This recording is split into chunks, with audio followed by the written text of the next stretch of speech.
Every team, every topic, everywhere. This is Believe.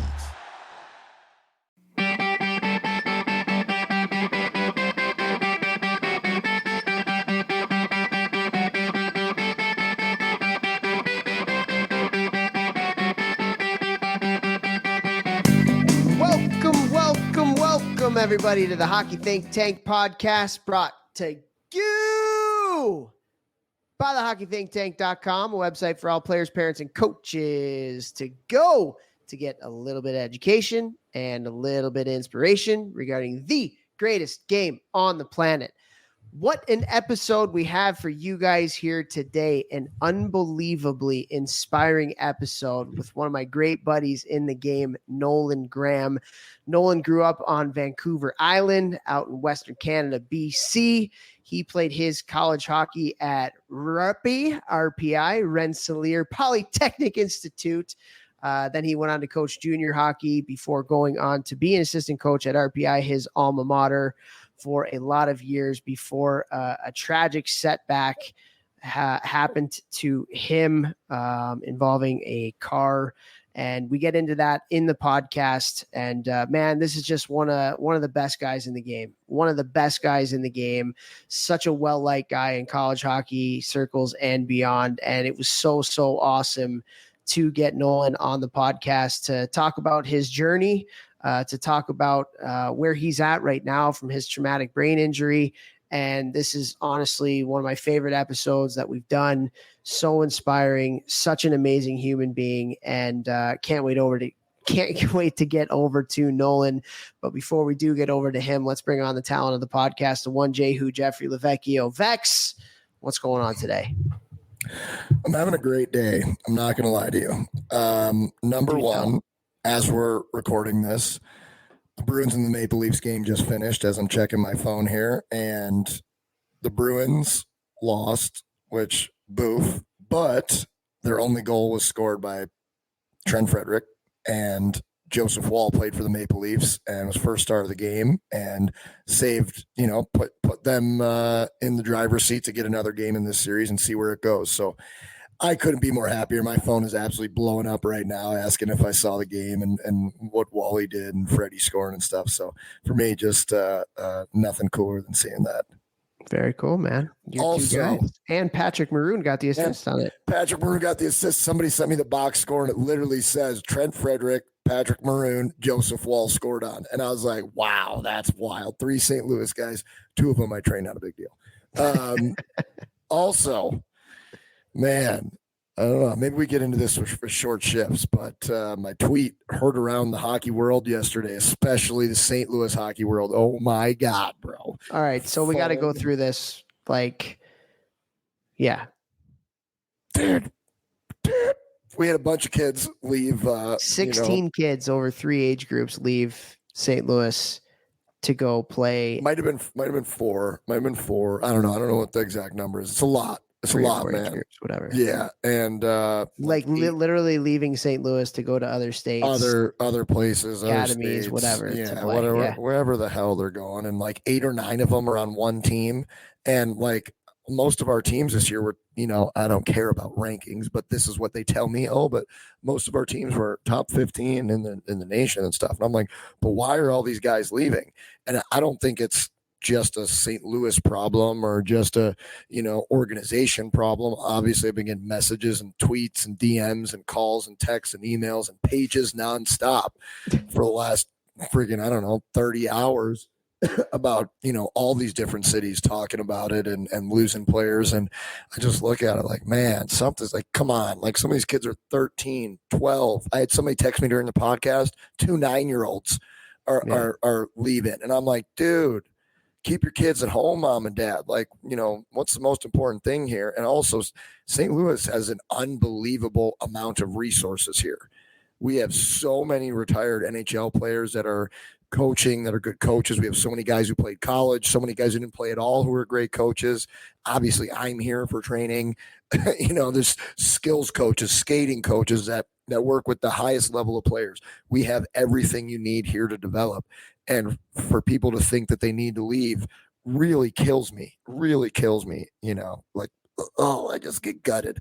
And so I talked about that on Twitter and, nonstop. Firestorm ensued. Not 99% positive people like, I'm so glad that we're talking about this here. 1% not positive. And either way, I don't care. I mean, I just want kids to stay in St. Louis, and I want St. Louis to be able to do the things that make kids stay here and then do that in other states as well, for all kids to be able to grow up at home as long as they can. And not be lured. And, one of the biggest things that I've been talking to people about is that it's driven by a lot of these shisty, shady agents, quote unquote, air quotes, advisors who are like, you got to go and play for X or Y to get scouted. Nobody's scouting in the Midwest.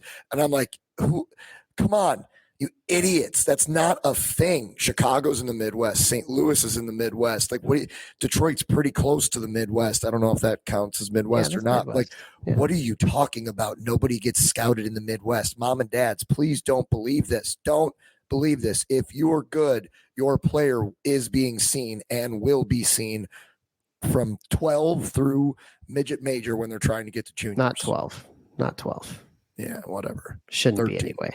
Yeah, no, I know. But I'm saying wherever they're playing, there's people watching who matter and are texting other people in the hockey world saying, hey, have you heard about so-and-so? Have you heard about so-and-so? You don't need to go play for whoever, who's recruiting, kids and stuff. I do understand that if somebody's giving your son or daughter a scholarship and you can't afford hockey, or that makes sense for your family, I do understand that maybe being an option because hockey is so disgustingly expensive. Other than that, for me, I'm like, man, let's all as a hockey community do better and stop doing this shit too. I don't know. It's become normalized. Like, kids moving at 13, 14 years old has become normalized. And I think there's one thing, like another way to think, like there are people who are doing a good job, right? Like some of these academies you're talking, like the Shattuck, of course, Days of the World, the Mounts, Culver's, like St. Andrews, and there's a lot of places up north and stuff, but like, man, like what has been normalized is you have to leave home at a young age and you have to pay X amount of dollars for your kid to be seen or to develop or whatever. But like, I just keep going back to it. Like, look at Minnesota. Minnesota. Why do they keep churning out the most elite players? It's because as many as possible for as long as possible. And if we continue to make hockey not fun by making it too serious and too professional at such a young age, then it's not as many as possible for as long as possible. And so, there's two sides of it because, like, you could probably make an argument that like some of these people recruiting to some of these teams, it's because they care and they're going to develop kids and yada, yada, yada, which there's some truth to that. But like, what's the cost?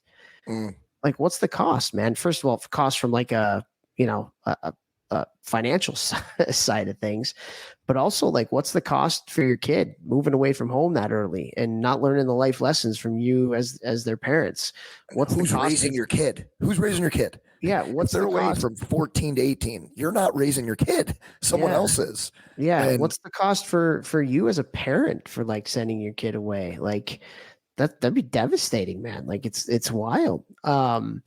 And so I don't know, like I've always been a big believer in stay at home as long as you can. Don't make a lateral move to go away from home. Like if you're playing for a reputable, good program in your hometown, why would you leave other than ego?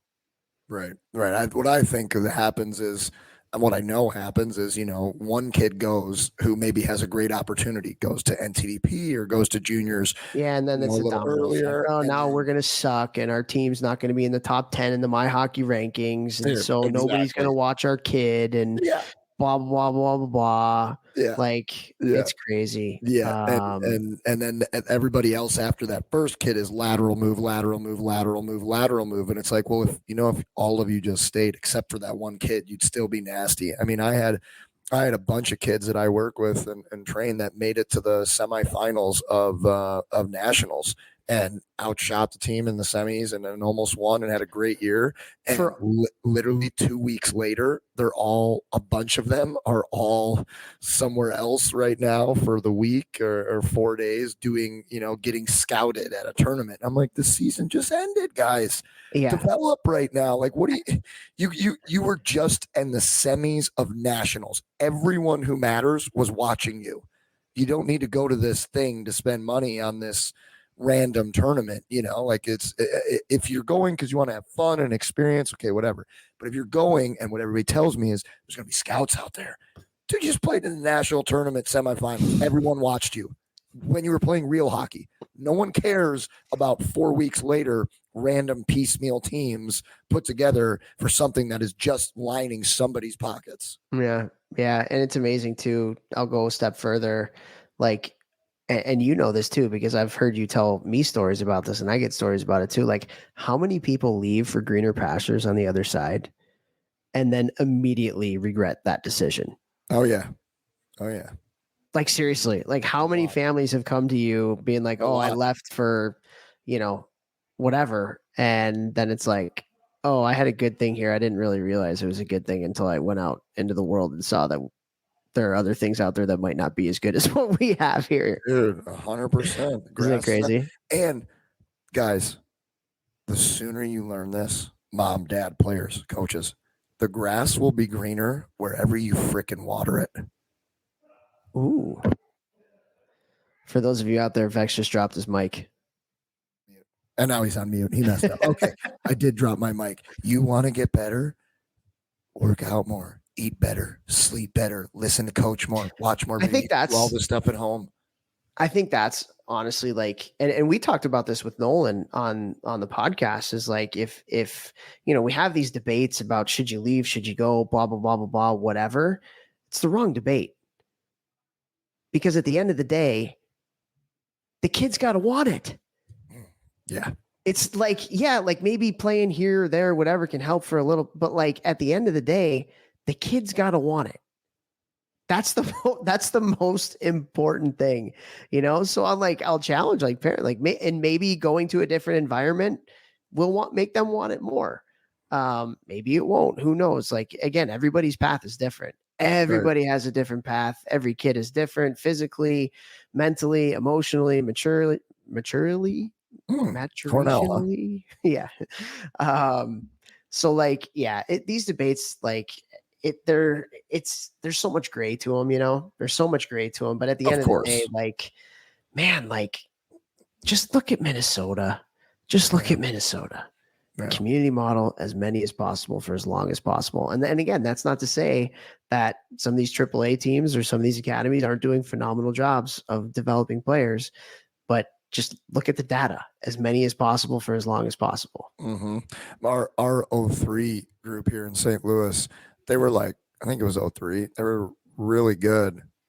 03? I think it was 03. And there was one year where like 6 or 7 kids left. And literally there was 1 or 2 who really liked their experience, but most of them were kind of like, man, if we all would have stayed, we would have been really good. And I was like, yeah, duh. Like, why? Like, you guys are playing U15 hockey, or where are you going? Like U16, the team that stayed almost won natties. And it's like, dude, if you guys all stayed, you pretty much would have guaranteed one national championship. Like, well, come on. You woke some people up there, Jeff, causing a ruckus on social media. Yeah. Probably why my voice is going. All right, let's get over, because this conversation was unreal, man. Like, electric. Nolan is just the best, just an unbelievable guy, such a respected guy in the hockey community. And before we do get over to Nolan, though, we do have some people to thank. First, want to thank icehockeysystems.com, our title sponsor. You guys hear us talk about them every week. The best place to go for everything you need, coaching, education.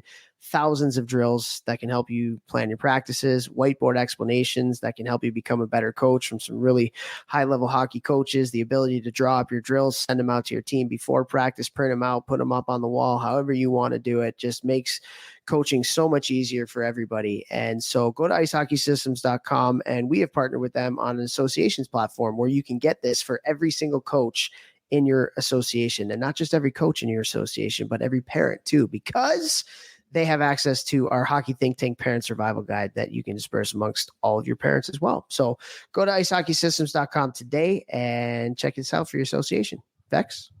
Want to thank Train Heroic. Train Heroic is the amazing app that allows me to work with so many players around the world, so many teams and so many organizations.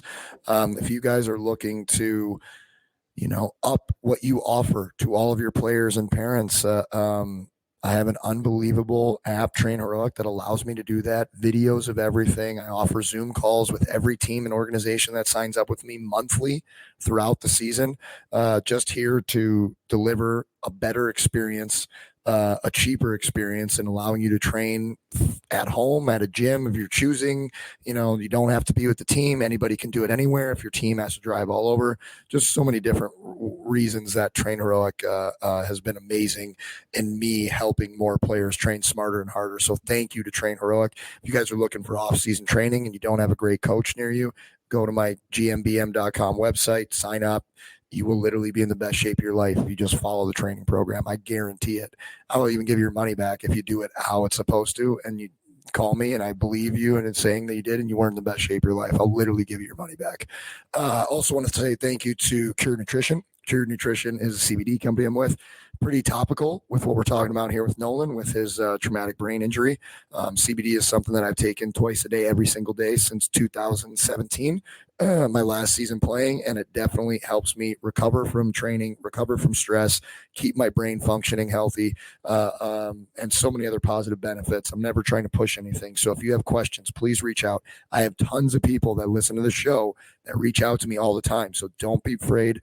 Reach out to me, ask the who, what, why, when, where, any of that stuff, or go to curenutrition.com. Use my discount code GMBM. Sweet, man. Also want to thank NHL Sense Arena. And this is an unbelievable virtual reality training tool that you can use at your home. We all know that ice time is expensive. Skills coaches potentially are expensive. And this is an unbelievable way at home. You can sharpen up your hockey IQ skills. And we talked about it. Like, some of the most important things that you can develop is your hockey sense, your hockey IQ. And this is a really, really neat way to be able to do that from home, virtual reality game. They have over 100+ drills for not just players, but goalies as well. Vex and I used this when I was down in St. Louis. It's fun as hell, guys. It's like a lot of fun to do. And so I really encourage everybody to head on over to hockey.sensearena.com and pick this up. We also have a discount code with them. It is Think Tank, one word. If you do that, you will get $50 off your annual plan. $50 for annual plan for an unbelievable virtual reality training game. Dude, this is so much fun. It's like you're back in it. It's like you're back in it. I'm probably going to get yelled at one day for selling too hard with this thing on my head because it's so dope. And lastly, want to thank Helios Hockey. Go to helioshockey.com, an unbelievable product. It is a sensor that you put into your shoulder pads.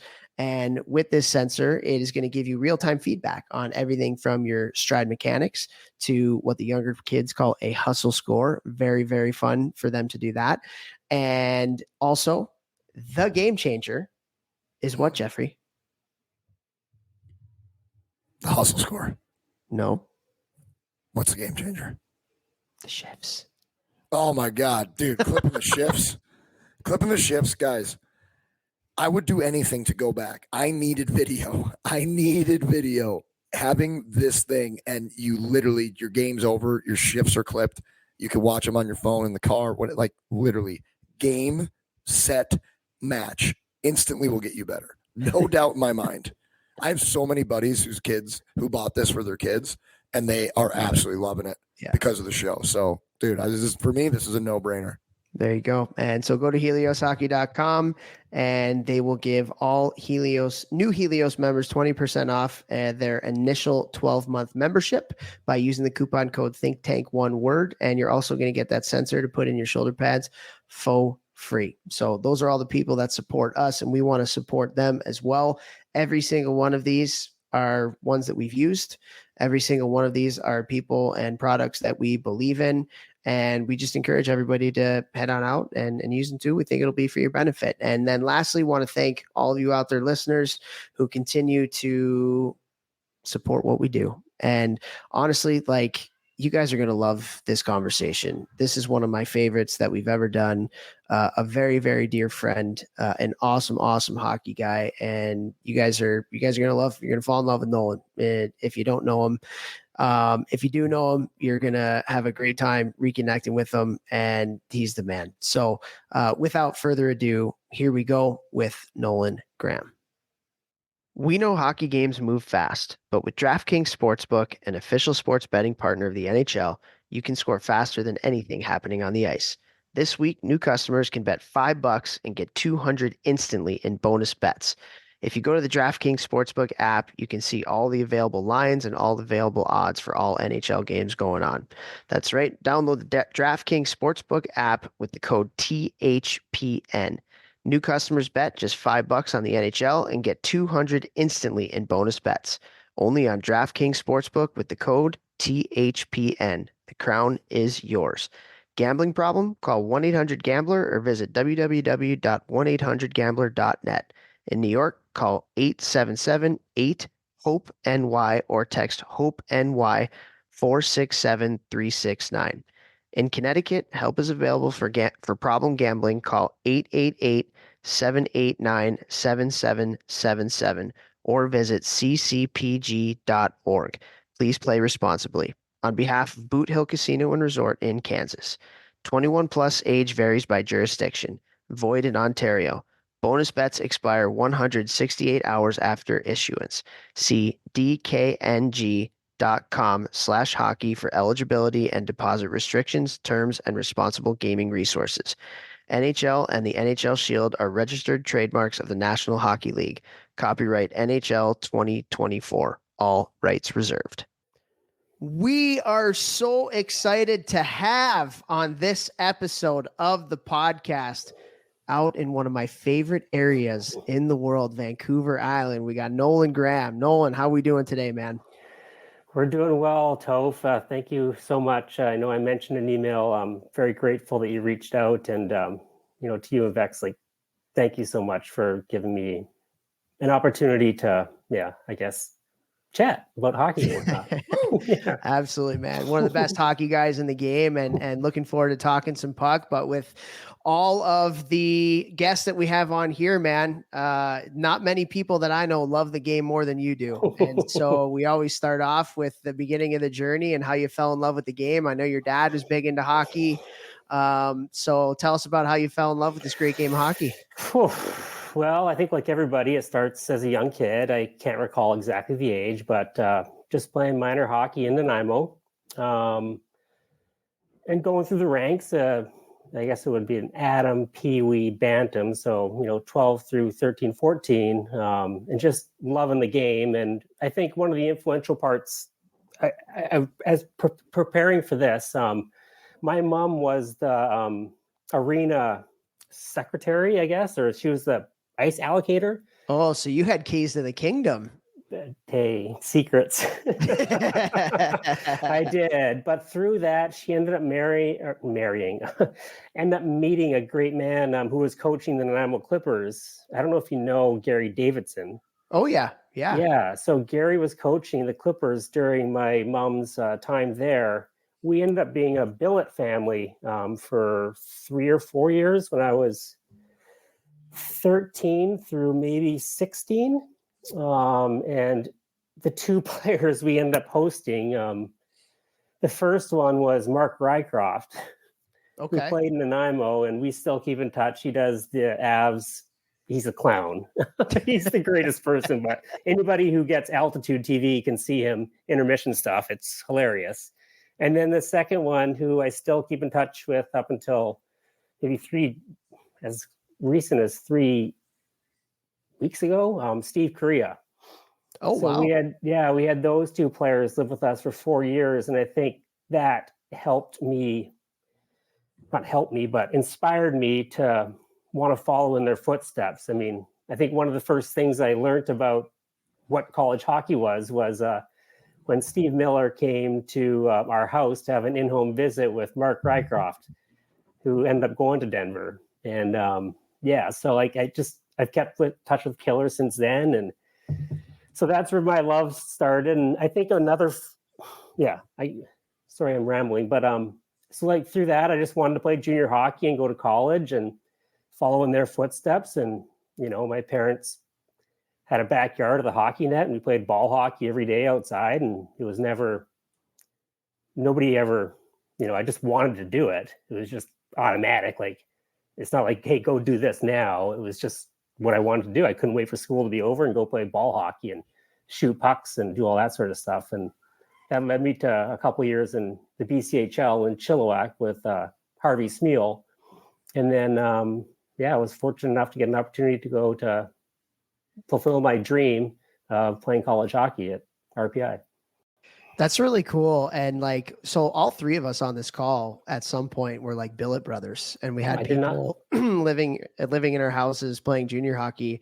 And like, if you're living in a city that has a junior team, like I would seriously consider doing that, being a billet host, because I look at some of the older guys that came through my house, Vex, you too, Nolan, like with your stories that you just talked about, like we talk about mentorship on this podcast all the time and how unbelievably positive that experience could be to have great mentors around us. And when you're a kid that's growing up, maybe you're younger, maybe you're a teenager, whatever, to have somebody living in your house and living the dream of where you aspire to go, especially if it's a good kid. Most kids are good kids. There's always a couple that cause a little bit of trouble. But like, it's just so good. So like, what were some, first of all, awesome that you got to see Killer in action, like a young Killer when he was at Denver, one of the best in the business. Totally. What were some of the things that like you kind of took from, you know, Mark Rycroft and Steve Correa? You know, did they play ball hockey with you out in the driveway? Were you watching hockey with them? Were you talking hockey with them? Like, what was your experience like having those older billet brothers around you? No, great question. I think with Riker, I was still young enough, or we just play hand hockey, like, you know, like with a rolled up sock and just make a net out of couch cushions. And amazing. Yeah. Like, I think I could be off by a couple of years, but I think I was like 13 then. I don't recall Riker ever playing ball hockey with us, but just like indoor hand hockey, and like he would talk about the games and whatnot. And then, you know, with Steve, like I was fortunate enough to know him, and he's still very close, and he's the most caring, thoughtful person that I've honestly ever met. He still works for the Islanders as a pro scout, and he always calls me to see if I've seen somebody or heard about something. But with him, like it was just his work ethic. I mean, that was his family, you know, and it comes from his mom and dad. I think, well, his dad's passed away, his mom's still alive, but they just loved it. Like him, Paul, and Marty just eat, breathe, and he'd bring his skates home and, you know, like work on his skates and just, you know, just whatnot. And funny story, actually, we still joke about this to this day. He was competitive, like super competitive. And as was I. Like the biggest thing that I hated was like, okay, maybe I was better than my younger brother at hockey, but I wanted him to try, like just not quit. If he quit, it's like, I don't want to do that. It's like, just give me your best, you know? And Steve was still the same way. I think I was 16 and we had this thing called the King of All Threes. So it was 3 card games and it was Crib, Uno, and I want to say War. But if you had all 3 championships, then you were the king of all threes, and just like bragging rights. You know? But like from him, what I took was just dedication and just like to his craft. Like he, you know, undersized guy, and again back in those days, Toph, as you know, and me, you know, it was a grind, and it was, you know, especially maybe 5 years prior to me playing junior.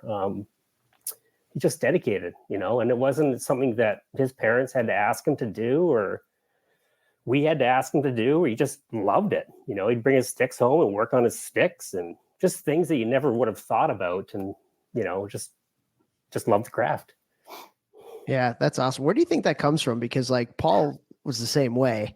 Like just and I say this in a very endearing, positive way. Absolute hockey nerds. Yeah. Where do you think that comes from? I'm sure you got to know the family a little bit. They got the chance to be around you. Like, where do you think that love for the game, for that family anyway, and then obviously you love the game too. Where do you think that love of the game comes from? Oh, that's a heck of a question, to be honest. I think it's kind of built in you, in my honest opinion.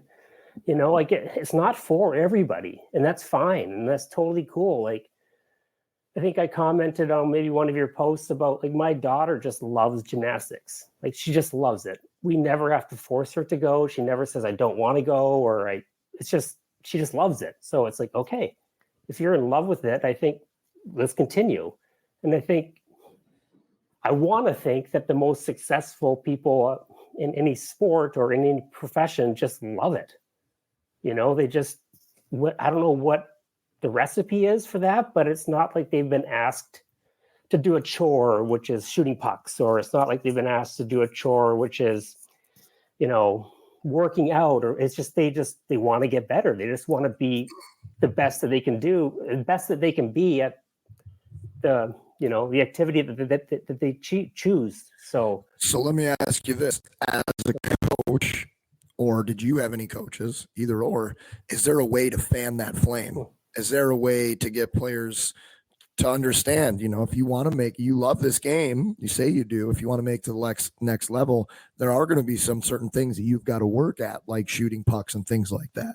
Because I personally seen guys who maybe were like toe in, and the right people are, helping them through, hey, if this is something you want, as a mentor, and then just all of a sudden, and now they're boom, you know what I mean?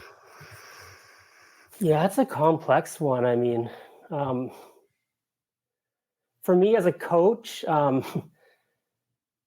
my dad was that, and I'll give you a funny story about my dad. So my dad coached me for 1 year. He coached Bantam AAA here in Nanaimo. In my very first year, so I guess I would have been 15, he cut me from the AAA team. Whoa. And yeah. Okay. Well, there you go. So story just got we gotta dive crazy. deeper. Yeah. No, all my friends know this, and like all my best buddies that played Pee Wee AAA were on the AAA Bantam team, and my dad told me that I need to play Bantam B to get more touches and to, get more playing time, essentially. And my mom had nothing of it. She was livid. But it ended up being like one of the greatest seasons that I had. I got to touch the puck. I think I was the leading scorer, and then played Bantam AAA, midget AAA, and the rest was on to college. But so probably my dad. But as far as like, how do you foster that? I've done a lot of reflecting over the past 6 years after being out of the game. It feels like a lifetime. But I think it's just honest conversations, like no ulterior motives as far as a coach or just trying to convince you to do something. It's like, what do you want out of this? Like, what is your real goal?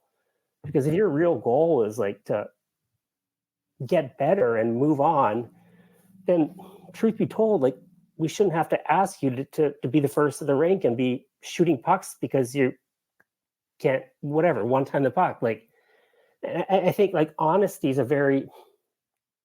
know everyone says they're honest, but I think, and the better word maybe is just genuine. It's like, if you really want to get better, like, we shouldn't, that comes at a certain age as well too, like maybe 12, 13, 14, 15 is probably not kids are still feeling it out and stuff and finding out whether they love it or not.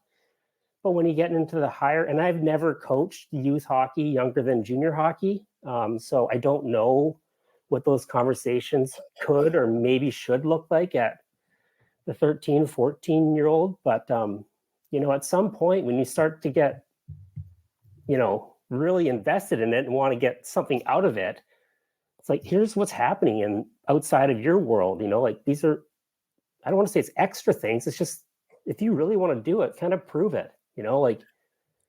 I also think it's a great teaching moment where instead of, I think a lot of coaches at those ages, whether it's 12 to 16, depending on where they are, what level they're at, who the coach is, all things like that. I think a lot of coaches go from the scare tactic route too. Like, you have to be shooting pucks, you have to be working out, you have to be watching video, or else you're not going to make it and you don't care.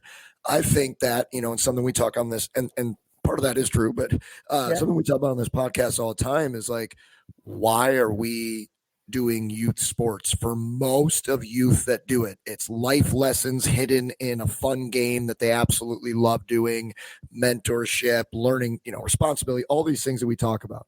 And I think that it should be more of like coaches coming and organizations coming from the place of, we want you to do this stuff because we want to see yourself improve, so you can realize that if you want to be better at something and you put some time and some effort and take some responsibility, you are going to learn to be better at anything you do the rest of your life.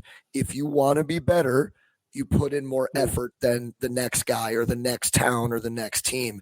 And I think that's where coaches and parents and organizations need to zoom out, like more like, let's get back to like life lessons, use hockey as a metaphor. And so it's coming from kind of a different place where maybe kids will accept that more than the kids who are just like, well, I just kind of like hockey, so I'm not going to do any of this stuff. You know what I mean? I think that would be way more powerful for society. 100%. I totally agree with that. Like, I mean, I told you, Toph, before I get off track and I kind of get a thought in my head, and that's to hear you talk about that too. And I still, maybe call me a dinosaur 45-year-old old school, but I like the other sport aspect stuff too. And I'll give you an example of why, and again, self-reflecting over the past 6 years, the game was taken from me, my involvement in the game, like that. Like, it was the most bizarre, random thing that has ever happened to me in my life. And to be able to fall back on other sports that I can still go walk around a golf course and, I can't do this anymore. I can't play as well anymore because of some of the brain stuff. But becoming a well-rounded individual, and I think that comes back to where you're talking about being a positive member of society, like, and again, things change, and I think we need to have a lot of tools in the toolbox, that you don't know you're going to need them one day, but through sport, and I'll give you another example of that if I can. So my whole life, 3 till I guess I was 39 at the time, 45 now, my new team, which I get a lot of benefits from, is I go to the local brain injury society. It's for people, I know we're jumping the gun here, and I know people listening might not. It's people that have acquired brain injuries, and it's, on varying spectrums of the brain injury thing, but like they're my teammates. I can talk to them about the issues that I have, that they can relate to, that maybe people who don't understand brain injury can't. I mean, maybe that's the team player in me, and that's what I loved. I love being what I loved about hockey, and this is maybe Toph, is maybe, I feel like it might resonate with you too.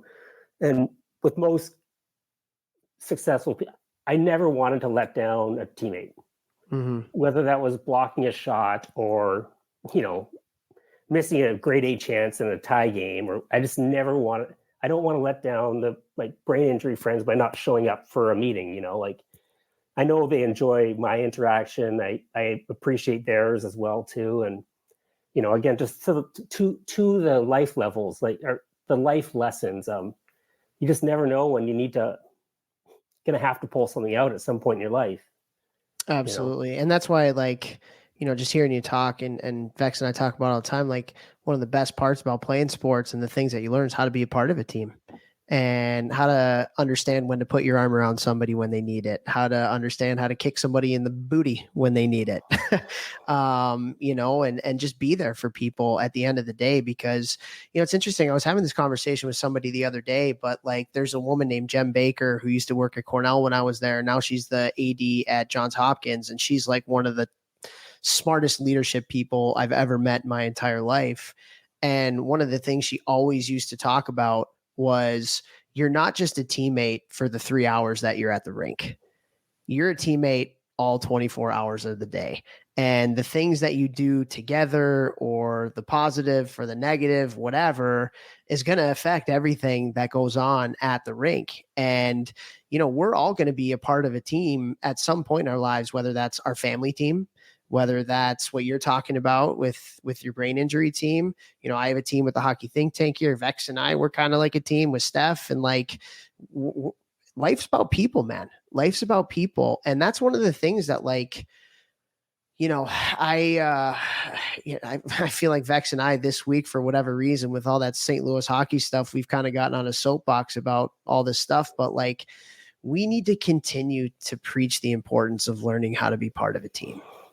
It's probably the most important, outside of like resilience, maybe.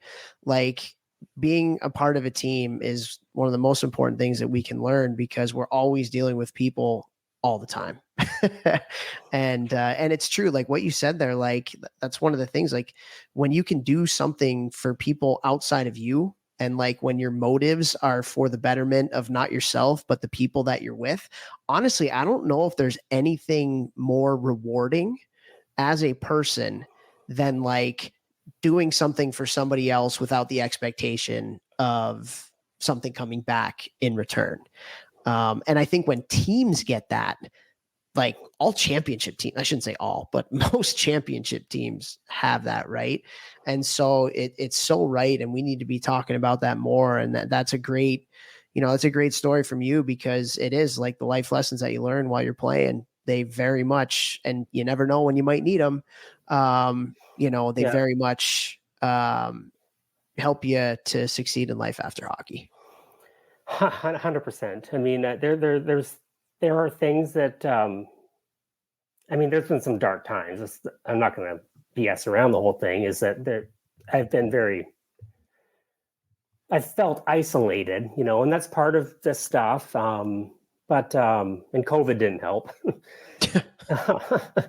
But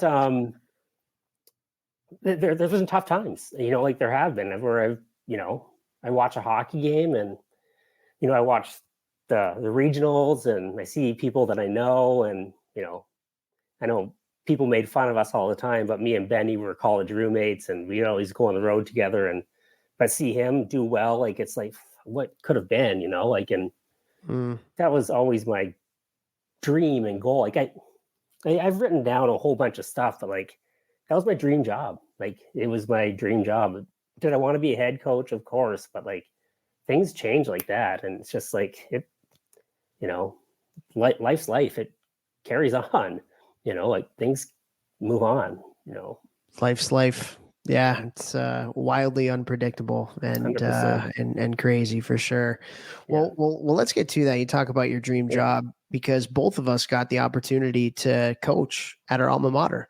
I got the chance to go back and coach at Cornell, where I played. You got the chance to go back and coach at RPI, where you played. What was that experience like for you? I think it holds a little bit more, weight, let's call it, when you get to go back to the alma mater and back to the place where that made us, right? Like that's the most formative years of our life that made us who we are. Talk about your experience there being a coach. I mean, first of all, it was a dream come true to be offered a scholarship. So like I was, and maybe Shafe will listen to this, but I still owe Shafe an apology, because I never took my official visit when he already booked a flight, because I already committed to RPI. But it was a dream come true. I remember the day that Coach Dan Fridgen came and saw me in exhibition and offered me, and I know exactly what I said to him. It's one of those kind of, I was like, so you're going to pay for my whole school just for me to help you win hockey games? And he's like, yep. I'm like, all right, let's go. You know, like, it's just like, it was a dream. It was like, they told you with the other mentors and whatnot, but to go play there was fantastic. I still keep in touch with all those guys, but then to have the opportunity through Seth Appert to come back and coach there, I mean, for so many reasons, it was super special. I mean, my wife, we were married at the time, and she got to go see where I went to school and, you know, meet a whole bunch of professors that were still there and see the place that I played hockey and eventually watch games that I was coaching at. And, you know, like, it was an easy sell for me when I was recruiting it was just, I loved it so much. And I owe so much of my life to that opportunity that it was just a genuine, honest, like, hey, here you go, you know, player X, like, come join the club. You know, I had an absolute blast there. It's a great place to play. And it was just that from the heart, from my experience, an easy sell, you know, like, so it was a very special opportunity that I owe Seth Appert a lot of thank you for. And it's something that, you know, I'll never forget. And, you know, didn't end the way I wanted it to, but, you know, it was amazing. It was amazing. And it's still, the memories are, you know, hard to go through because I always have that what if, but yeah. I loved it. Loved every second of it. Yeah. Seeing the same fans, the same Zamboni drivers, the same, like, it was just, it's a community, the same professors, the same, yeah, it's just coming back, like, grad in 2003. So I guess 8 years later. Yeah. It's wild. I used to tell recruits, you know, when I was at Cornell, I'm like, hey, the best part of my job was knowing how unbelievable of an experience I had here and getting the opportunity to extend that opportunity to somebody else to have the same or similar experience that I did. Like, there was nothing better. And you're so right too. Like, the same Zamboni driver, the same everybody is the same when I entered in 2004 as it is 20 years later now in 2024, which is hilarious. But, you know, you mentioned apps. Yeah. And so Seth Appert was the head coach at RPI when you came back as a coach. Yeah. He's now coaching in Rochester in the American Hockey League. And we had apps on early, Vex. Like, he was probably our first year maybe of even doing this. Yeah. And one of the things that he said, Vex and I bring up on the podcast from time to time, because it was one of those things where, like, you're like, man, like, that's awesome. Like, can I guess what it was? Ooh, yeah. What do you got? Be invited to your players' weddings. That's it. That's 100%. And I forget the question, Vex. Maybe I can't remember what the question we asked him was, but he said basically, my goal as a coach is to get invited to as many weddings as possible of my players. And it just goes to how important relationship building is as a coach. And it's almost like that one kind of cliche saying, like, players will never remember what you say, but they'll remember how you made them feel, kind of thing. And he's obviously had a lot of success in the game. So, you know, coming back, and I learned a ton coming back, getting the opportunity to coach with Shafe, who I played for, seeing how the sausage was made, and you get a whole new appreciation for people when you get to see behind the scenes and the amount of work and thought that goes into certain things. And then getting a chance to work with Benny too, you know, who obviously just got the head coaching job at Princeton, and we're so happy for him. But, like, what was it like coming in as a coach? And you'd coached in junior, so you'd had a little bit of experience, but not in the college level. Yeah. What was it like to come in and learn from apps? And what were some things that you took from him that you used in your own coaching? Yeah. So good question. So I was 3 years as an assistant coach in the BCHL, and then I got a head coaching job and was only there for 1 year. And then Seth hired me. A couple things in the college world, which I think is changing a little bit now with the extra coach, but the recruiting, like, it's two jobs, and that was overwhelming. You know, like, it's recruiting and then it's coaching.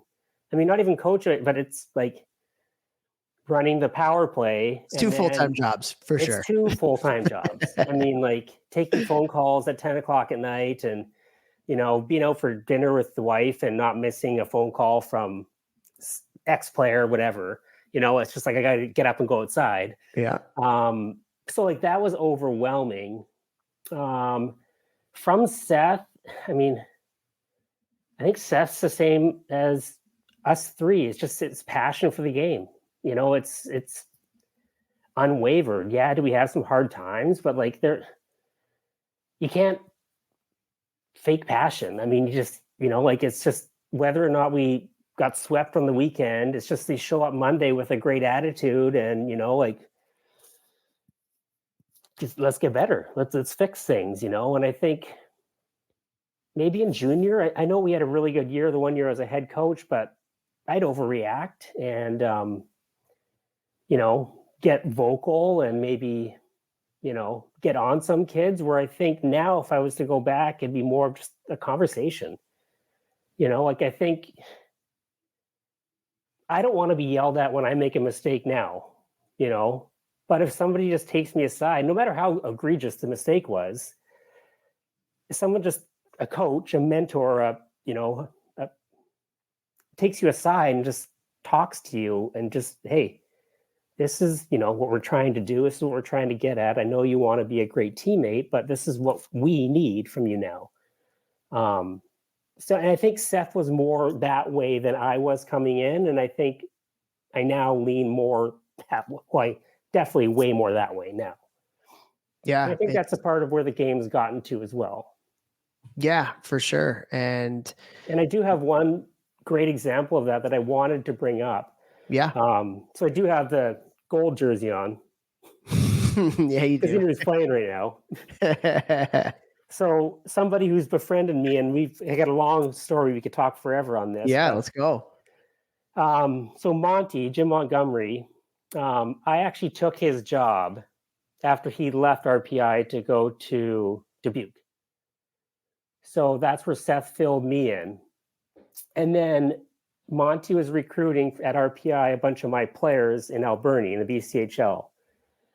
And we had a really good year. I think we were 50-10 or something stupid. I don't know what it was. And the year before they were last. But Monty would come recruit our players. And then when he took the Dubuque job and I was back at RPI, he would call me when he was entering the playoffs. He's like, hey, what'd you do here? So we've just always had that friendship. But to get to the story, I was fortunate enough to be able to, Monty invited me over to Vancouver to watch the Bruins play, not this year, but last year. We did go this year as well too, but last year. And obviously it was during their historic run. And this is where it goes to being genuine and honest and caring. I got the opportunity with Cam Neely and Sweeney and the assistants and Monty to break down the Kraken game on their day off, I believe, before the Vancouver game the next day. Anyways, this hit me in the room. I was like, holy. So they acquired Orlov, I think the day before. And this was February something. But point being is they were on this historic run, and they broke the record, as we all know. But Monty stopped.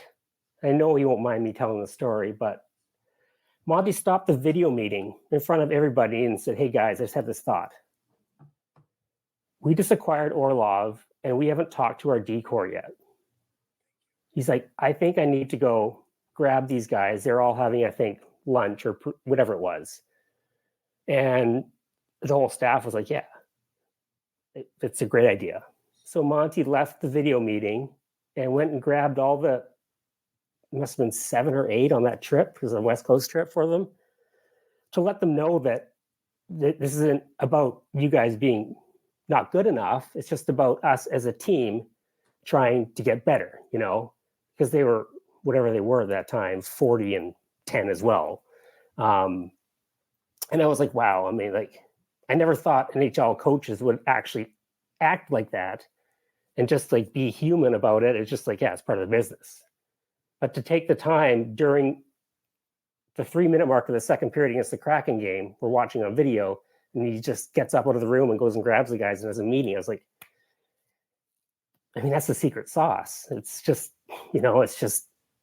yeah, we can be pro. We're getting all paid X amount of dollars.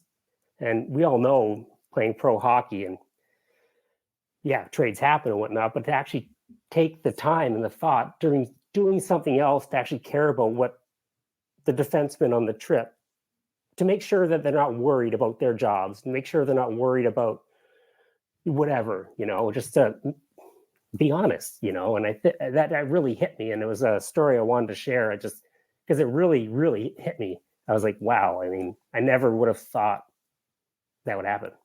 Yeah. Just thought it was a business.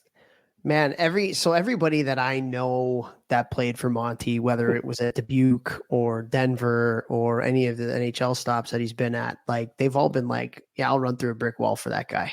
Not one person that I know that's played for him has not been in that capacity. And those are the kinds of stories of why. Like it's about people, man. And it's almost kind of funny in the way of like, hey, I'm stopping my hockey, which is what everybody thinks coaches are. It's just hockey people, to go do a people thing and make sure that my people are good. My people and I are on the same page. The hockey can wait. Yeah. The hockey's not that important. The people side, the relationship side is. Yeah. And it's such a great message to that's a great story, man. And yeah, I mean, he wins everywhere. It's not an accident, is it? I mean, like it's at every level. And to follow up on that story quickly, so they were talking about, was it Grzelcyk defending a rush as a smaller defenseman with one hand on his stick, as opposed to he had two hands and they won with one. Point of the story being is that I went to the practice with Monty, and then out of nowhere, I'm forgetting, is it Joe Sacco, the D-man coach? I believe he was, yeah. It still is, no? Potentially, yeah. Yeah, anyways, I'm just a mutt. I'm just hanging around, with Monty. But one of their assistant coaches comes over with their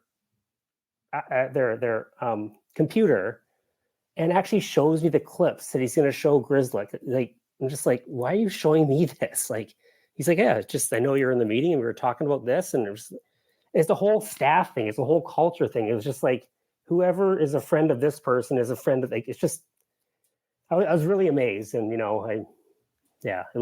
was amazing. It was, that's people, awesome, man. Just be a good person, and I don't think there's a secret recipe to it. It's just, I don't know.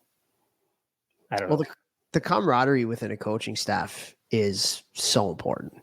Like, you have to enjoy the people that you're going to work with every day. You have to have each other's backs. Like, I've always been a big believer in like challenge in private and be on the same page in public.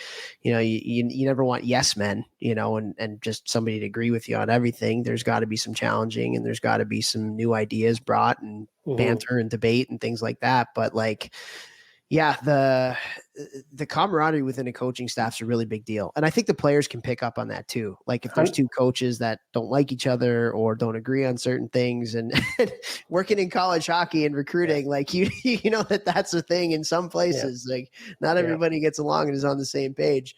100%. And I think like when you foster as a head coach, I mean, at least at that level, when you foster an environment that,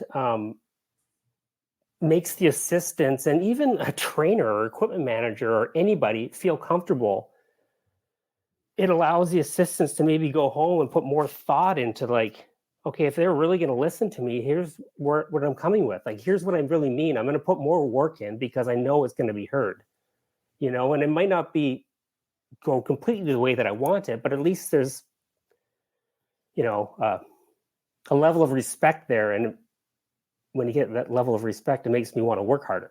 Going back to my point of not letting down my teammates. Yeah, it almost goes to what we were talking about earlier. Like, when you can find a way to connect with people where you're doing things for them, that's, I don't want to say your sole goal, but like, that's a lot of what you bring to the table is you want to make other people, successful and proud and things like that.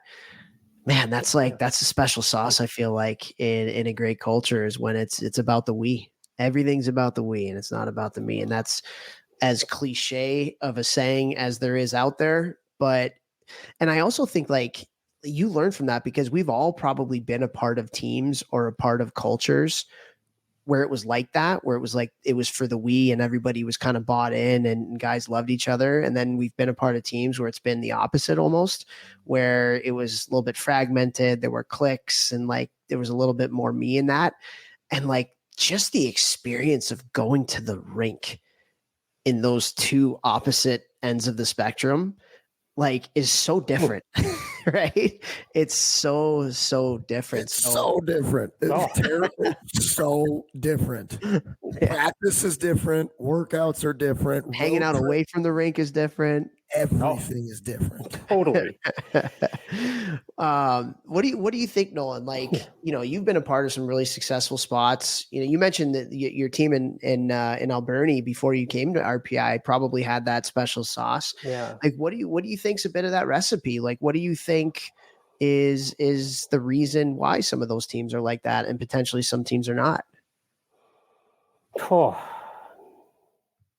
As far as my experience in Alberni, which I still keep in touch with all of those players and people, looking back on it, I was vulnerable. I think I started out, and I can get some ex-players to verify this for me, but I think I pretty much came in and they all knew I was a first-year head coach. And I think that's how I started the meeting. I am not going to be perfect. I don't expect you guys to be perfect. I'm going to make mistakes, as are you. But like, we're a team. And, if we want to get to where we want to get to, we have to work together. And I guess I'll give you two examples that maybe some of your listeners might be able to relate to at least at that level. So one of the things I'm most proud of that year is that I made one trade. And in junior hockey, that's a bit of a rarity, especially in 2009, 10. And I'll give you an interesting story about that trade. And I've heard a lot of positive comments 5, 10, 15 years later about what happened with that. So I was a first-year GM, head coach, and I traded player X, player Y to Trail. It was Trail for this one player. And I signed the paperwork first and I faxed it back to Trail. We agreed to it on the phone. And I brought in I traded two players. Yeah, I brought in the one player first and I told him that we've traded him. We needed to get better and I thanked him. And, he went and started packing his bag. And then I get a phone call from the Trail coach, and which I still talk to, Jimmy. And he said, my owner won't sign off on it. He's like, we need more. And I was like, hey, I just told this one player and he's in tears right now. And so I hung up the phone, and I'll try to make this quick. I hung up the phone and I called the player back in and I said, hey, this is on me. This is my bad. I signed the paperwork. I told you before I got the paperwork back, and I apologize. I'm like, whatever you want me to do, I will do it. If you want me to keep you, if you want to go home until I find from Vancouver, this is on the island. If you want to go home until I find another place for you, I'm totally cool with that. And then he said to me, he's like, I love it here. I love what we're doing here. I want to stay here. And I went into the room and the guys already knew, like, he was packing his bags. Like, he told everybody he was traded. And I went in the room and I was like, guys, I know you guys know that I've traded player X. It was my mistake. I effed up. This is all on me. I gave this player the opportunity to go home or to go do whatever he wanted, or he can stay. And he's chosen to stay. And everybody erupted and was so happy. And then the captain came shortly after. He's like, who was 20 years old. He's like, I've never had a coach explain something like that just so honestly. And I think that generated a lot of trust in me. Like, I wasn't trying to be some BSer and just, like, it was my mess up. And I take ownership for it. And And I think that helped galvanize it. And I'll give you a quick second story. Is that I got a word from a billet family that this is later in the year, and their best player was out late. And we all made the pact that, no being out past 10 o'clock. I think we had 10 games left and we wanted to win the league. And I got this call. So team meeting, called the player out. And I was like, me and our assistant coach will be on the ice. It's up to you guys. And I named our captains and assistants. And it's like up to you guys what you guys want to do. If you want to suspend him, because we all promised to not do this, then I'm on board. If you want him to miss 5 games, then great. If you want him to miss 10 games, then great. Whatever you guys decide as a group, then I'm on board. Me and my assistant went out there and skated around for 15, 20 minutes, and all the players came out. We had a meeting, and all the players said that they accepted the apology from the player and that we want to just put this past us, and just, gave the group the responsibility or the, I guess, decision instead of just dictating what I think should happen.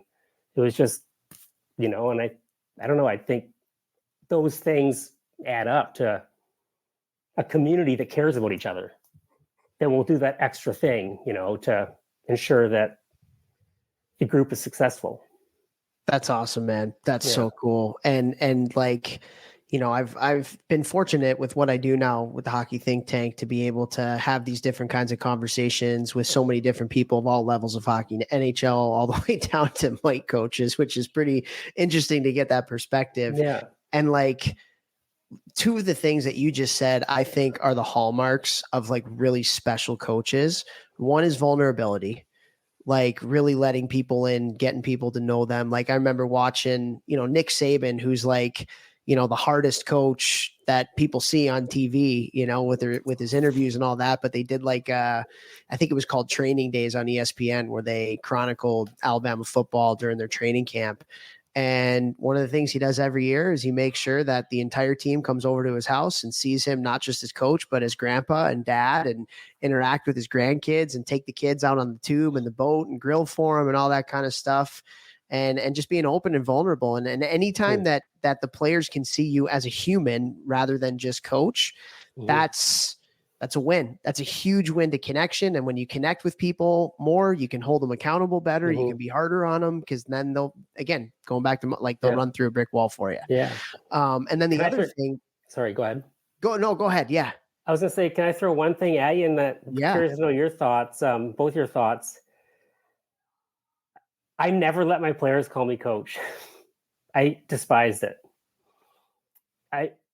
They all call me whatever they wanted to call me, Nolan, NG, Grammar. I didn't want to be perceived as up above. And I'm not upset at anybody that is called coach. I think it's kind of a US Canada thing, maybe a little bit. Where my coaches up here in Canada was always Harv and whatever it was. It was just, but I didn't like that status. Apps, yeah.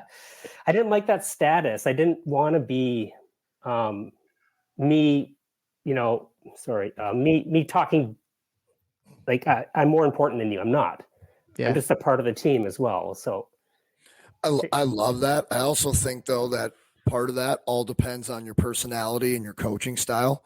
Obviously, if you're a Hastings type of coach, you're not having them just walk around and call you Mike. Hey, Mikey, that's definitely not happening. Great point. Right? I bet you they call him Hasty. Maybe Hasto, more behind his back. maybe behind his back. But his coaching style works. He wins games, and makes players better. And I think a big part of that is all about who's in front of you. How old are they? What level are we talking about? And also as a coach, what is your personality? Because I've also seen coaches go that way, and I'm more this way. I'm 100% more this way. A little too far, maybe. But I've seen coaches, they're trying to be the buddy, and they're going out with the team or whatever, and it's like, whoa, pump the brakes, or So I also think that it's a personality team. It's situationally driven, but I agree. Like if I had a coach like that, and I did, obviously in pro, it's way more like that than any other level I played at. And it's definitely a different relationship. And I really enjoyed those relationships because I felt like there was a little bit more give and take versus I'm down here and you're up there and it's coming down at me no matter what I think or the team thinks or anybody, right? So I love that. That's really cool. I think that's very important what you just said there too. I 100% agree. Like, it can't be fake.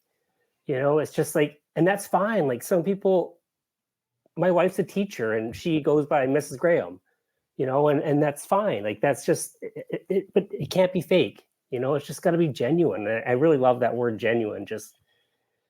And I think that's where you really need to know who you are as a person and what makes me thrive. Like, I love it when a player has success and they come back to the bench like, Graham, you see that? I'm like, yeah, love it. As opposed to, like, coach, and that's just me. And again, I don't want to convolute or messy up the whole message, but I think you need to know yourself. Totally, man. Yeah, totally. I have something as it relates to that, but I want to circle back really quick because I had two things for you. The first one, like, things that a lot of special coaches do or have. The first one we talked about, vulnerability, and the second one is they really empower their team. And I think we can all agree that when the coach doesn't have to coach that much and the room is policed, and I don't mean policed in a bad way, but the room is policed by the group, and the issues are fixed within the confines of the locker room, and it doesn't have to be the coaches. And there's a standard that is set by the players, and the accountability to those standards are set by the players too, and executed on. That's championship teams too. Like, every championship team that I've been a part of, we've had unbelievable buy-in through accountability of the group, and not necessarily the accountability that's coming from the coaching staff. Yeah. And that's a really special thing. So I think, like, what you did there and empowering the group to make that decision. And, like, I'm sure you empowered the group at the beginning of the year to be in setting the standards of what's acceptable and who we're going to be and what's our identity at the beginning of the year too. Like, I feel like that's something that I've seen and experienced really high level championship type teams is it's the boys team. It's not the coaches team. It's the boys team. And us as coaches creating an environment where that's not only acceptable, but, like, encouraged. And you're developing leaders and you're putting them in situations where, hey, they might fail. They might make the wrong decision, but they'll learn from it and get better from it. I think that's a huge thing too. 100%. Totally agree. It's, it's not about me as a coach. It's about the team, it's about and I want to preface that also with, like, it's the whole group. And, junior hockey's one thing. It's, in some sense, it's a small organization, but it comes down to, like, the ticket takers and the Zamboni drivers. And it's like the people that, call the game, and it's everybody that jumps on the bus, like, whether you're an equipment manager or, I value everybody's opinion. Like, we had an equipment manager that won a Stanley Cup in New Jersey at RPI. I don't know if you know Dana McGuane. Anyways, oh yeah, everybody knows Dana. Everybody knows Dana. But, like, what he's a guy. He's watched more hockey at more levels than me or Seth or, at the time, Vinesy ever did. So, like, sitting on the bus at the front after a loss, like, hey, what'd you see? Like, there's no wrong opinion. It's like I've seen, or I heard this on the bench today. I didn't like that. It's everybody. I think it's empowering everybody, like I think that's your job. And again, I don't have the experience of youth coaches, but I think you can take something out of that. Like, like, we're not going to let the Zamboni driver come on the ice and get off the Zamboni and push the nets. Like, no, we're going to stay on the ice and help them out. Like, it's a team, Vex, I know you got something to add there. That's, like, your favorite thing to talk about. I mean, give more, be more, baby. Get everybody on the bus, get everybody. How can we incorporate everybody? How can everyone, and, I I don't ever want to sound like hippie or soft or anything like that, because I got a ponytail. So.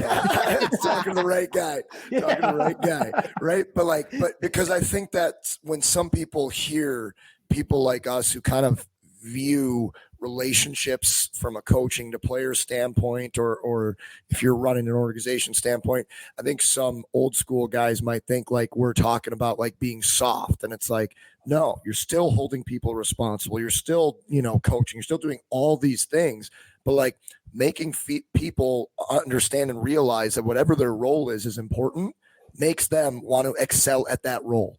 And then when you have everyone excelling at their roles together, now it's this massive juggernaut where everybody's going in the right direction. And, Newton said an object in motion will stay in motion. Let's keep this thing rolling. And the more people we get a part of it, it's going to be bigger and harder to stop, Yeah, absolutely. And again, when you foster that environment, maybe I get the Zamboni driver coming to me one day saying, hey, this kid, just shot pucks when I told him to get off the ice or whatever. And it's like, okay, let's nip that in the bud right away, and it just makes everybody, again, that equipment manager is equally as important as the Zamboni driver, as I am, as the third string goalie, Right. So totally, who's playing? Yeah. Totally. Well, before we let you go, Nolan, I have to imagine when this podcast comes out next week, there's going to be a lot of guys in college hockey that are going to be pumped, like so pumped to hear from you, so pumped to see how you're doing. And so a couple questions I have for you is, number one, how's life right now? Like, how's everything going? You're back home, you got your wife, you got your daughter. And I think people would love to hear kind of just how Nolan's doing right now. And then the other thing is, perspective is a thing that Vex and I talk about consistently, constantly on our podcast, and getting the chance to take a step back from whatever it is that you're doing, to see maybe a little bit of the bigger picture, get a little bit more of a 10,000 foot view of life in general, and you had a traumatic accident, tragic one that kind of forced you to have to do that. And we've communicated and texted for a lot like since then. And I'd love to know from you too, like just perspective, man, just perspective on life and things like that. So first of all, kind of just, if you can't, just fill everybody in how you're doing and what you got up your sleeve and what you got going on right now. And then if we can talk a little bit about just perspective a little bit, I think that would be awesome too. Yeah. So for your listeners that don't know, on March 6, 2018 at 5:34, I was at the Rite Aid with my nephew, and nobody really knows the story. Nobody knows the story. Half a mile from our house, I went down the street and went to a Rite Aid to get seltzer water to celebrate our daughter's birthday. We were on the road in Colgate, where we lost in the playoffs during her actual birthday on March 3rd. So we had a birthday party at my house right by the rink. And so my daughter wanted to come. She was 3 at the time, but she peed her car seat. So the car seat wasn't in the car. These are all things so my nephew came, who was 9 years old and lives on Vancouver Island. So we just went to the Rite Aid, went and got 12-pack of seltzer water, came out of the parking lot at 5:30, and an elderly woman pushed the wrong pedal and gassed it. And according to the police report and witnesses, I pushed my nephew out of the way, which I don't remember ever doing, and was hit by an SUV. And then the elderly woman thought she hit a shopping cart, according to her statement, and backed up over me again. And the only point of contact was my head.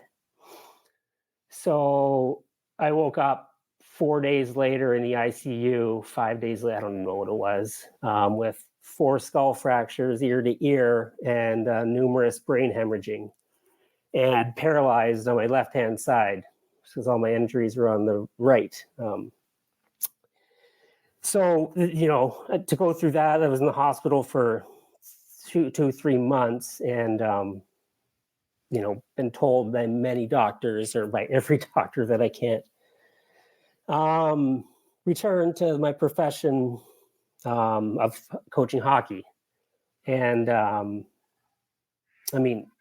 brain injury is a tough thing. It's I know, and I'm saying this because I've always wanted to go back and write to every GoFundMe donator who ever donated, and I've never shared this story, but it's hard. It's the brain's a hard thing. It's as I'm learning, it's a very unknown thing still to this day. I mean, a lot of practitioners claim they can help things, and there is some stuff that can be done, but unfortunately, with major trauma, like a lemon-sized dead lesion in my head, it affects certain things. And so I want to say thank you to all the people that continue to message and care. So that happened in 2018, and I denied it. And I've had doctors ask me, like, are you fighting this, or are you accepting what happened? I fought it forever. It's one thing when you know what happened, but when you don't know what happened, it's just like, I fought with every nurse. And then my wife was like, this is not him. And that's a very common thing with brain trauma. But I guess there's a midline in your brain that separates your right and left hemisphere, and my injury is on the right, and it was swelling up and pushing my brain into the left-hand side, and if it didn't stop, then they were going to have to cut a piece off to let the hemorrhaging happen. And this is where another part of the story is, Toph. Everyone always made fun of my running, because I really got into running. Vex, we would be like out recruiting somewhere, and we'd see Nolan like coming in at like 8 a.m. We'd be like, hey, what? He'd be like, yeah, I just ran like 78 miles. Like, he's just always running. It was awesome. I did the Boston Marathon 5 times in a row. Yeah. Unreal. So part of that, and it's been long enough. I've been angry enough that I can make fun of it now. I was going to say, my fitness helped me. So the amount of inflammation in my body was so minimal because I was so fit. And they actually got to the point, maybe week 2, where they had to come take the heart rate monitor off of me, because my heart rate was actually going back down to like resting level, which I think at the time was like 39, 41. And that was like, you should be dead. Wow. I mean, like, no, yeah, like I was taking my heart rate, and blah, blah, blah. So I went through all that, and I mean, what's life look like now is, I've had many people say what I lost in my career, and Toph, like how much time you spend away from your family. Yeah. I've gained all that. I've gained all my time with my girls. Like I used to be on the road. Let's just say, I think my Marriott's still at like 700 Marriott nights total. Like it's just ridiculous, whatever it was. But I get to spend that time with my family, and they've seen me through a lot of tears, a lot of being upset and being frustrated, and so what does my day-to-day look like? I'm a stay-at-home dad. I get to make lunch in the morning. I get to make my wife's lunch for school, and drive and pick them up and come home and not miss a gymnastics class, or not miss a school piano recital. And so perspective, that's what I've gained. I've lost a lot of my passion. Like, I think I text myself a lot when I have random thoughts, but like, if you could work if you can make your passion or your hobby your job, for one, what would that be? And then if you could make, what's the amount of money you need to be happy? If you could make all that, well, I had all that, and then it was just gone. And to find a different, I guess, purpose, and I guess my purpose is my family. But there's still hard times where, the girls are at school and, it's a holiday in the US and I get to watch a 2:00 hockey game. It's like, I miss it every day. I miss it every single day. And I fill my time with, watching the playoffs right now. And unfortunately, I go to bed at about 8:00 and fortunately, I live on the West Coast. I was going to say, that's good. Yeah, you're so far west. Totally. So you guys get to watch the 10:00 games out here. But I go to my Brain Injury Society meetings. I still see doctors. I do silly exercises that, I still have no feeling in my left side of my shoulder and down. I've done physio and seen physiatrists about that. But essentially, your brain, from what I've learned, is it's a computer, for one, but it's like pulling out one chunk of the computer. You don't know what it's going to do, but one chunk is gone. It's still visible on MRIs, and it always will be. And I don't believe after 5-6 years that my feeling in my left hand will come back, or it hasn't. And I mean, as far as, I don't know how much people really want to know, but more emotional than I've ever been, I'll say in the 25 years before, I maybe cried at a funeral, but I've never sat on a couch and just cried because I miss being a part of a team. And I miss going to the rink, like my balance isn't great, like vestibular stuff. My spatial awareness isn't great. So like the best way I describe it is like close one eye and try to, grab something and then touch your nose. Like it's just off. And it's just something you deal with. But through brain, I'm very grateful to be here. I was told, and you can look it up, I think it's 69% of people don't make it. Of that, a lot of people, and I see it at the Brain Injury Society, a lot of people are somewhat paralyzed. They do have part of their skull removed. It's just, I'm fortunate, I'm grateful, and, every day is a privilege, really, because like you just talked about, Toph, like I run the streets of Troy, New York all the time, and I'm very aware of vehicles, and I never saw this one coming. Like I just never in a million years saw it coming. It just, it's wild, it's life. And yeah, there are times where I feel sad and what's the right word? Like just, I don't want to say helpless, but I feel sorry for myself sometimes. Yeah.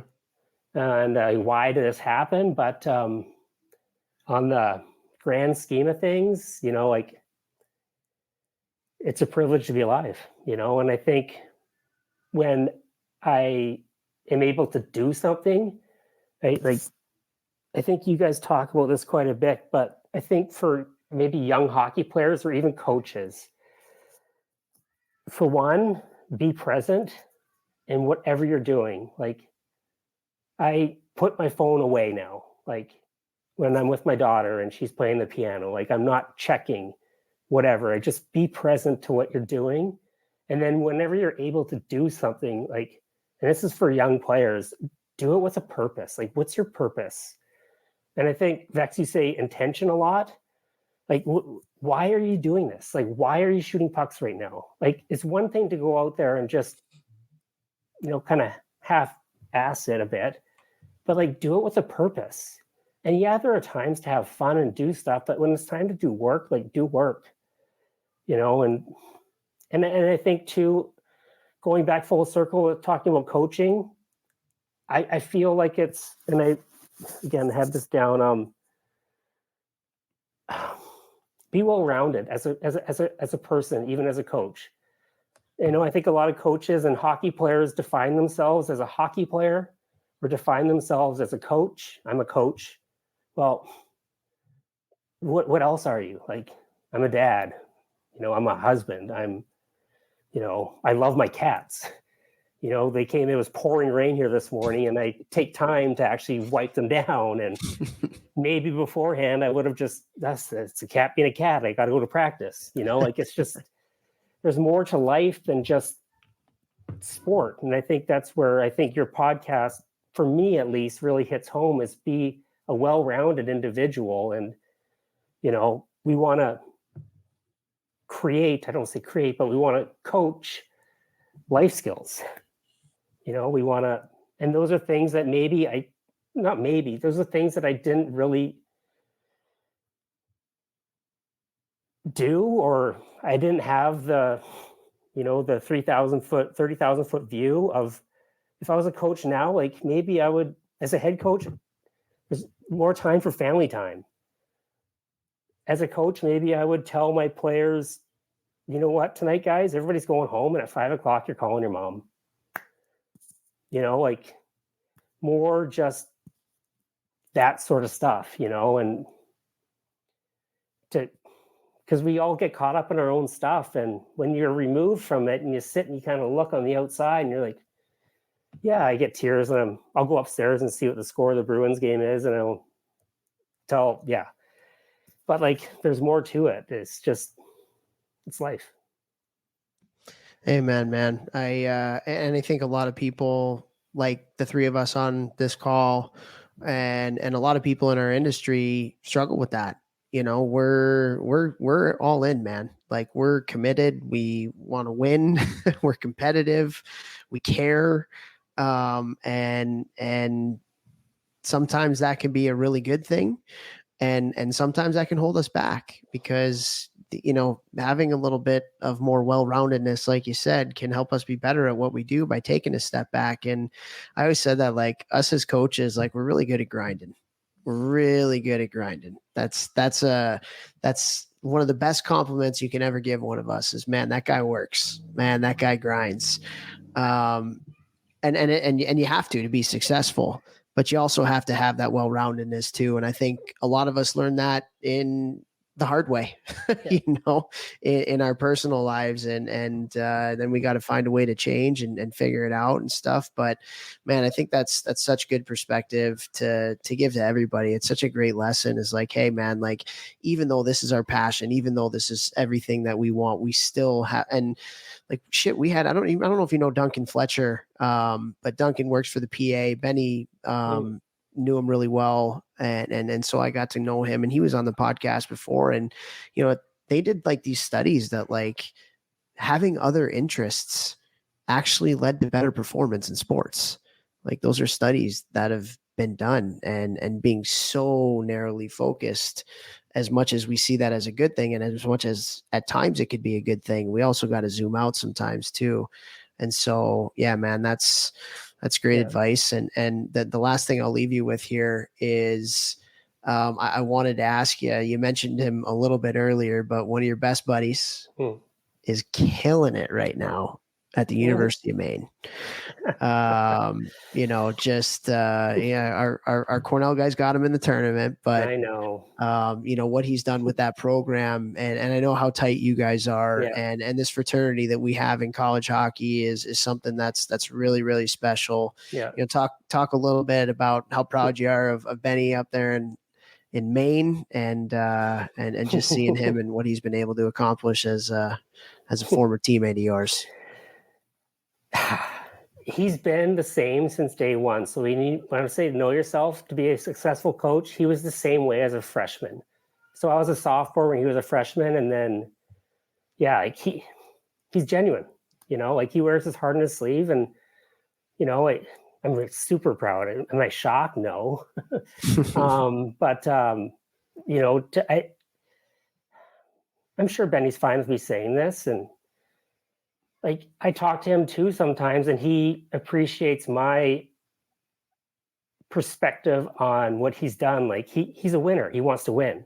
And I'm like, Benny, like, you gotta relax a little bit. Like, look where he came from a couple of years ago. Like, like it's a process, it's going to take some time. And I know he appreciates that too. It's just to have that someone to say, hey, yeah, okay, you lost to BU or whoever it was. But like, in the grand scheme of things, you should be super proud of like your kids. And I know he is, like, your kids, your players, but I know he is, but he's awesome. Yeah. Like it's phenomenal. I'm super excited for all my previous colleagues that are crushing it. And I guess, related to Benny as well too. And this goes for, I know you two, Kirk McDonald. I know he's had a guest, and oh yeah, Monty. But I have all the respect in the world for what our spouses have gone through as well. And I think that's something that's not talked about a lot. We follow our dreams of coaching, and maybe the next best opportunity is 500 miles away. And our wives pick up and pack up and take care of the kids and move on. And my wife has seen me over the last 5-6 years in my absolute worst. Could she have left? For sure. Would she have reason? Would I be mad at her? Probably not. I know how I've been.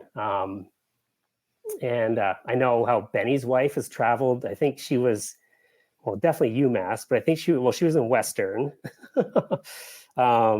Monty's wife has been Dubuque, Denver, Dallas, St. Louis. Like, it's just, I think that's something that's not spoken about a lot. And that goes for the female coaches out there as well too. Like, I understand the commitment that it takes to be a coach, but I think sometimes often overlooked and not spoken enough about is the love and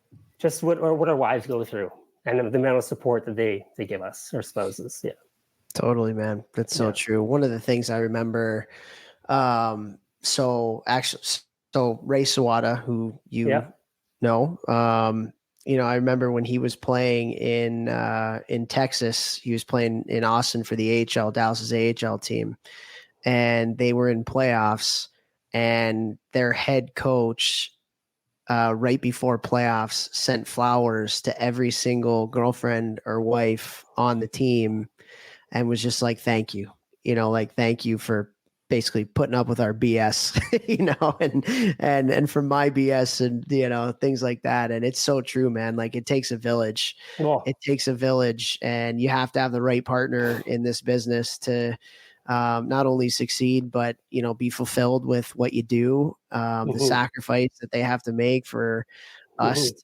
follow our dreams, and vice versa. We try as best as we can to do that for them too, with their dreams. But man, it is a profession, a business where it takes everybody, man. You're so right. I mean, as a player, as a coach, you lose a game, you have a bad game, you have a bad streak of 4 games. Like, you come home, you're not pumped.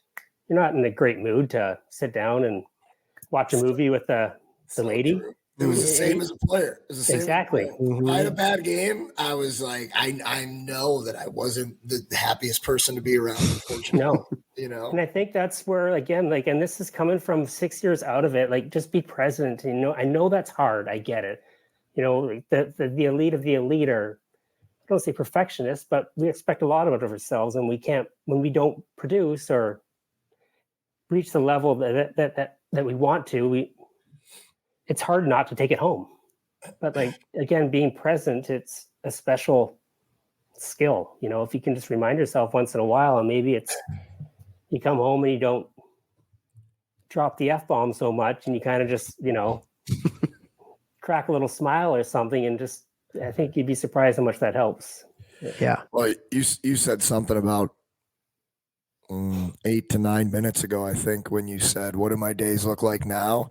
Yeah. I get to make my daughter's breakfast. I get to drive my daughters to school.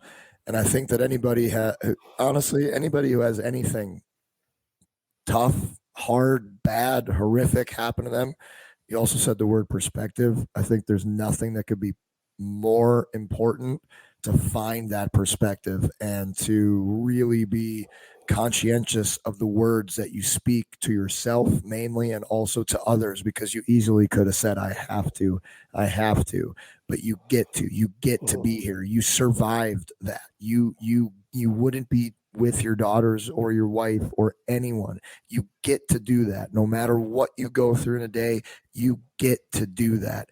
And, I think I had a lot of concussions, one that ruined my career right when it started. I'm not comparing it to what you've been through at all, but I know that, people always ask me, like, how hard is it for you? And why don't you go watch games? And why don't you play anymore? And it's because it's way too hard for me. And, saying things like I get to, and being present and practicing gratitude and all of those things are something that really helped me, with those tough times that inevitably come when I do let myself think about that type of stuff as well. So I really, really wanted to point that out, because no matter what you're going through, it always could be worse. And perspective, like Toph and I always talk about on this podcast, and you talked about so eloquently, is the only thing I think that can possibly get you to flip your mindset that quickly from not poor me, but wallowing in your sorrows. And obviously there is a time for that. But at the same time, if you allow yourself to sit there, it's never going to go anywhere you want it to. So finding, your purpose, like you said, and your things like that, I think it couldn't be more important. And I'm happy you're here, man. And I'm happy you're on this podcast. I appreciate you saying that. Absolutely. Absolutely, man. Before we let you go, one of the smartest hockey guys I know, one of the most passionate hockey guys I know, and we get a lot of kids that listen to this on the way to the rink. What's some advice you have for a young kid that has goals and aspirations? We talked a little bit earlier about the joys of playing college hockey, getting the chance to coach at our alma mater, how special of an opportunity that is. And there's a lot of kids listening that potentially have that dream too. So what's one piece of advice you would give to a younger kid that wants to play at that level? If you really, really, really want to get to that level, you can. And I know it's just it's cliche and everything, but it's the honest truth. You have to want it, though. It's not something that somebody can give you. Personally, I don't think it's something a coach can give you. I think it's intrinsically in you. If you want to do it, then you will show up at the gym, be present, work out with a purpose. And again, there's times to have fun. It doesn't have to be all serious all the time. There's I can tell you right now that there's guys playing in the NHL and the playoffs right now that are still having fun. They're having fun. If they weren't having fun, they wouldn't probably be doing it. But if you want to, whatever you want to do, you can do it. And I know people say that, and I didn't really believe that. And again, I'm coming from a guy that my dad cut me when I was in Bantam AAA. But I've seen it at all levels, and you see it look at John Cooper, never played hockey. He just wanted to be a hockey coach. And,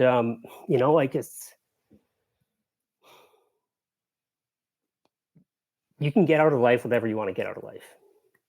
I really believe that. And if, I don't know if that's going to resonate with a lot of your younger listeners, but it's the honest truth. There's things that I've done in my life and that I never, ever would have thought that I would do, but something in me just had the fire going. And, I was nobody ever told me to go run. Toph. I just wanted to do. I just loved it. Yeah. You know what I actually liked, and maybe quickly, I know you want to wrap up here, but no, it's all good, man. The best thing for me for running was it's the most simplest form of you get out of it what you put into it. Like, you don't, it's the very most simplest form. It's like, if you really want to get faster, you got to do some speed work, and it's just like, if you don't want to do speed work, you're not going to get faster. It's just like, for me, it was I don't want to say you don't want to rely on teammates, because you don't, it's just a self thing, but it was a very simple way of just seeing just improvements. I don't know. Yeah. Random thought. I'm telling you, Vex, like, dude, we'd be like recruiting out in British Columbia, out in Western Canada or something. And we like, maybe it was like a showcase or something like that. And the first game started at 9 a.m. Like, Nolan would come in and we'd be like, how many miles you run so far today? He'd be like, 20 or something. Like, we'd be like home, and it's 9 a.m. Everybody else is rolling out of bed, just coming off of breakfast and coffee and things. And Nolan's like, yeah, I'm 20 miles deep right now. So yeah, it was awesome. Yeah. Well, Nolan, thank you so much, man, for coming on. This was one of my favorite episodes we've ever done, and we appreciate you coming on and sharing your wisdom, because you are an awesome hockey guy, but also telling your story and providing your perspective and stuff. I think so many people are going to get so much out of both of those things, and love you, man, and can't wait to get out to Western Canada again at some point to see you. In person, not over this computer thing that we got here. But you guys are both welcome to crash anytime. We have a place in Nanaimo for you. Vax, you ever been to Vancouver Island? I have not. I do need to get out there because Dave Krisky's out there, one of my former teammates. So what city is he in? I don't know, Vancouver or something. Dude, I'm not. Don't test me on gold Canadian. Jacket, green jacket. Who gives? You're not the geography guy, hey? No, definitely not Canadian geography. U.S. geography, pretty good. Canadian geography, I would get an F- for sure. Speaking of U.S. geography, it was always so funny. So, my wife is from Jersey, and to everybody on the East Coast, there's like New Jersey, New York, then there's like a bunch of states, and then there's California. Like, there's like not like so who knows what's going on past like New York and. Oh God. Anyways, dude, thank you so much. This was awesome. And we really appreciate your time, man. Guys, I really appreciate you guys having me. It means more than you guys possibly know. I love talking hockey, and I'm grateful that you guys are the first person to talk to in many years. So awesome, dude. Thank you guys, it was like therapy for me today. So thank you. Awesome.